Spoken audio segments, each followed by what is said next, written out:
अंतर्गत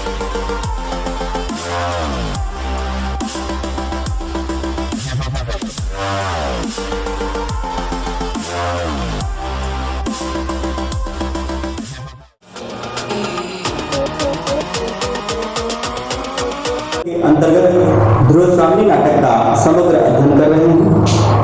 आज की क्लास में हम ध्रुवस्वामी नाटक का मूल्यांकन करेंगे नाट्य कला के आधार पर, ध्रुवस्वामी नाटक की ऐतिहासिकता के विषय में जानेंगे और ध्रुवस्वामी नाटक में जो प्रमुख पात्र हैं उनके चरित्र चित्रण पर भी प्रकाश डालेंगे।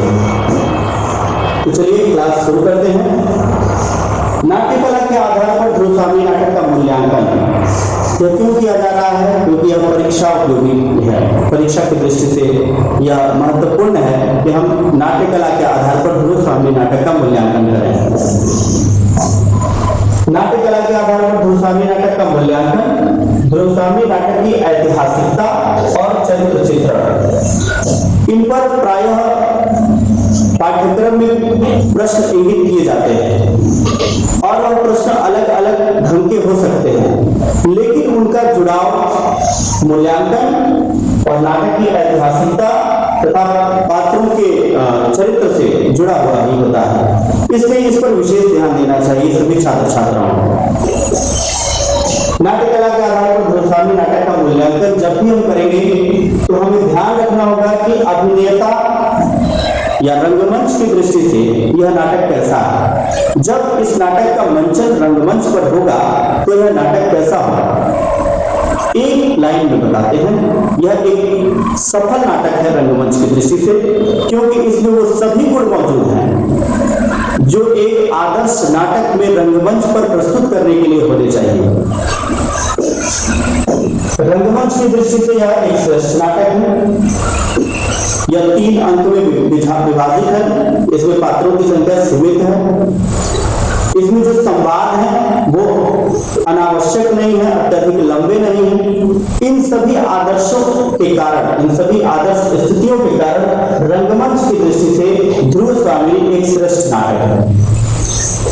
संगठित कथानक ऐसा होना चाहिए जिसको पढ़ने के दौरान रोमांच बना रहे, कौतूहल बना रहे, जिज्ञासा बनी रहे, आनंद आए।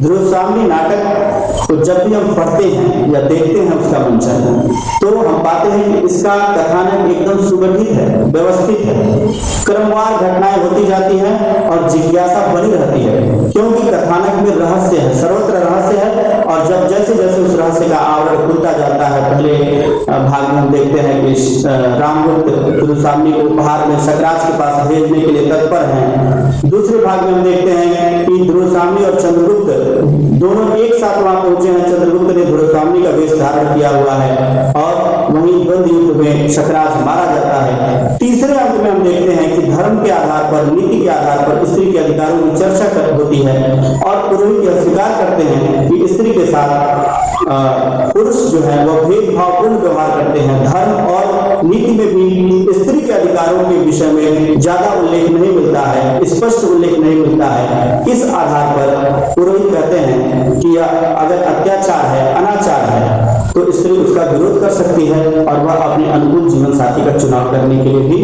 स्वतंत्र है। तो संगठित कथानक है इसका। संकलन त्रय का स्वतः निर्वाह। संकलन त्रय क्या है? संकलन त्रय का मतलब होता है किसी भी नाटक या एकांकी में कार्य किस प्रकार की घटनाएं हो रही है, समय किस कालखंड का, वह समय कौन सा है, और स्थान किस स्थान से संबंधित घटना है। काल, समय और स्थान जब उपयुक्त हो, एक दूसरे के साथ संतुलित हो और उनके बीच में असंतुलन न हो, तब वहां संकलन त्रय का स्वतः निर्वाह होता है। इसको एक उदाहरण से समझते हैं। यदि कहा जाए कि गुप्त काल में, रामगुप्त के शासन के समय में एक कार से ध्रुवस्वामिनी और चंद्रगुप्त सकराज के शिविर में जाते हैं, तो निश्चित रूप से उस समय तो कार होती ही नहीं थी। यहाँ संकलन त्रय का निर्वाह नहीं हुआ। जहां घटनाओं के तार समय और स्थान से जुड़े हुए, वहां पे संकलन त्रय का स्वतः निर्वाह होता है। एक बार पुनः बताते हैं संकलन त्रय का मतलब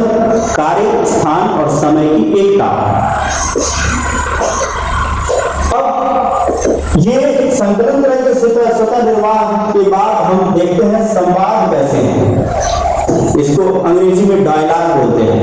जैसे फिल्मों में डायलॉग बहुत आवश्यक माना जाता है, वो बहुत प्रभावशाली होना चाहिए, वैसे ही नाटक का संवाद भी प्रभावशाली होने पे ही वह श्रोताओं या पाठकों पर अमिट छाप छोड़ता है। दुर्सामी नाटक के संवाद बेहतरीन है, उम्दा है, वह अत्यंत रोचक है, प्रभावशाली है, उनकी भाषा अत्यंत दुरुस्त है। ऐसी भाषा का प्रयोग किया है जयशंकर प्रसाद जी ने जो उस कालखंड के अनुरूप शब्दावली के निकट बैठती हो। संस्कृत निष्ठ हिंदी शब्दावली, यानी कि हिंदी में ऐसे शब्दों का प्रयोग हुआ है जो तत्सम प्रधान शब्दावली है, यानी कि संस्कृत की परंपरा से जुड़े हुए शब्द हैं, उन शब्दों का ही इस नाटक के संवादों में, इस नाटक की भाषा शैली में प्रयोग हुआ है। उद्देश्य क्या है इस नाटक का? इस नाटक का उद्देश्य महान है। यह नारी के अधिकारों का समर्थन करता है। यह पुरुष प्रधान प्रवृत्ति जो दमनकारी प्रवृत्ति है, पुरुष प्रधान मानसिकता जो समाज की है, जिसमें पुरुष के निर्णय को, पुरुष के दायित्व को ऊपर समझा जाता है, उस चीज को यह नाटक बताता है कि यह एकदम से मान लेना गलत है और स्त्री भी उतनी ही योग्य, उतनी ही अधिकारी है, उतनी ही सक्षम है। इस नाटक की भाषा शैली कैसी है? भाषा शैली के विषय में भी चर्चा भी हुई कि इस नाटक में संस्कृत निष्ठ शब्द का प्रयोग हुआ है, ऐसे शब्दों का प्रयोग हुआ है जो तत्सम शब्द हैं, जो संस्कृत की परंपरा से आए हैं। तो नाटक को अधिक रोमांचक और रोचक बनाते हुए भी ये ध्यान हमेशा रखा है जयशंकर प्रसाद जी ने कि नाटक की भाषा ऐसी हो जो गुप्त काल से मैच करे, उसके साथ उसका संतुलन बना रहे। ऐसा ना हो कि उसमें अरबी भाषी के शब्द अनावश्यक आए, अंग्रेजी के शब्द आए, ऐसा कुछ नहीं है। बहुत ही शुद्ध संस्कृत निष्ठ खड़ी भाषा, खड़ी बोली हिंदी का प्रयोग हुआ है। भाषा शैली में एक और चीज हम देखते हैं, नाटकीयता है, रोमांच है। जगह जगह ऐसे शब्दों का प्रयोग हुआ है जो हमारा ध्यान आकृष्ट करते हैं। विस्मय बोधक चिन्ह, विस्मय बोधक शब्दों का प्रयोग हुआ है बार बार, जो नाटक के उतार चढ़ाव को भी व्यक्त करते हैं। अब हम देखते हैं दुर्सामी नाटक की ऐतिहासिकता। ऐतिहासिकता मतलब इतिहास या अतीत के आधार पर हम किस प्रकार दुर्सामी नाटक का मूल्यांकन कर सकते हैं।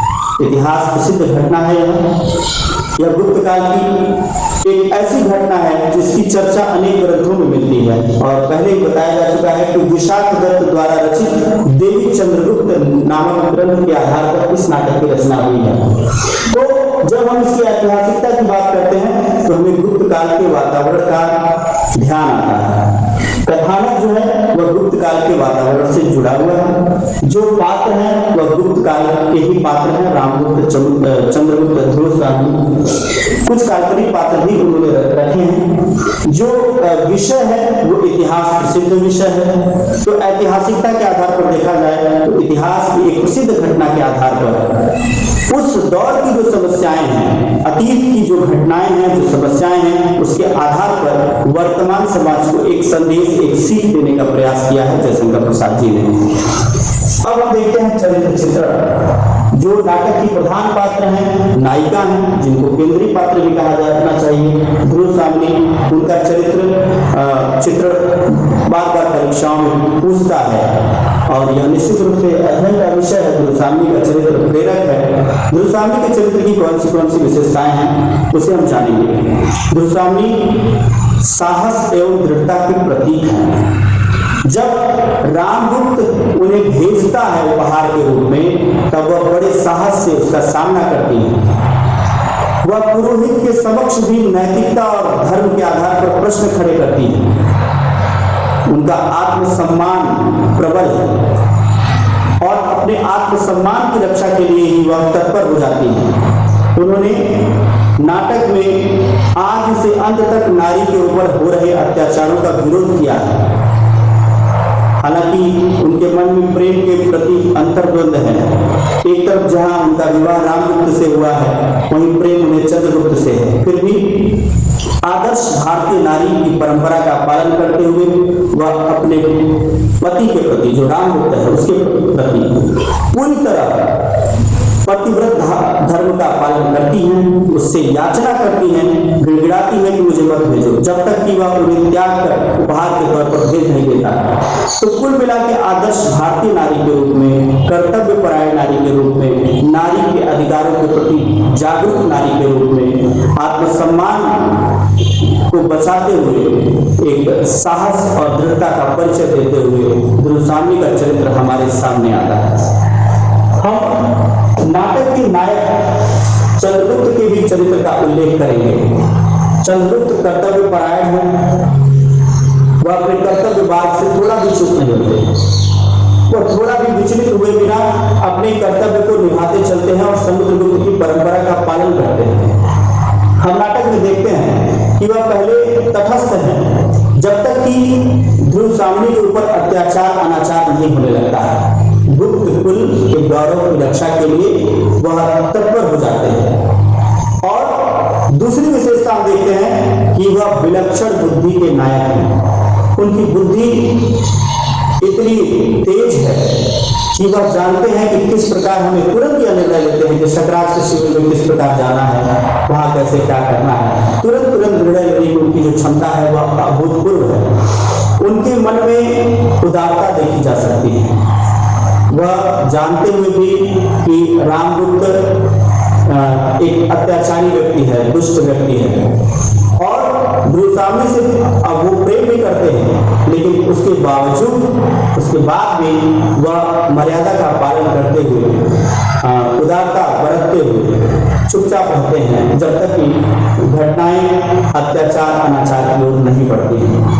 और इसी के साथ हम देखते हैं कि वह नारी के सतीत्व के रक्षक भी हैं।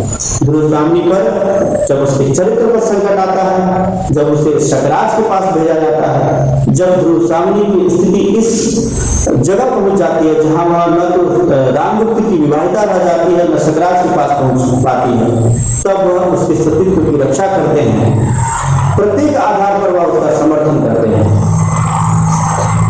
चंद्रगुप्त नाटक के नायक हैं और यहाँ हमने ये भी देखा कि चंद्रगुप्त ने द्रुसाम्नी के नारी अधिकारों का पूर्ण समर्थन किया है। तीसरा जो चित्रण महत्वपूर्ण है वो कुमा का है। कुमा एक आदर्श सहज भाव प्रेमिका है।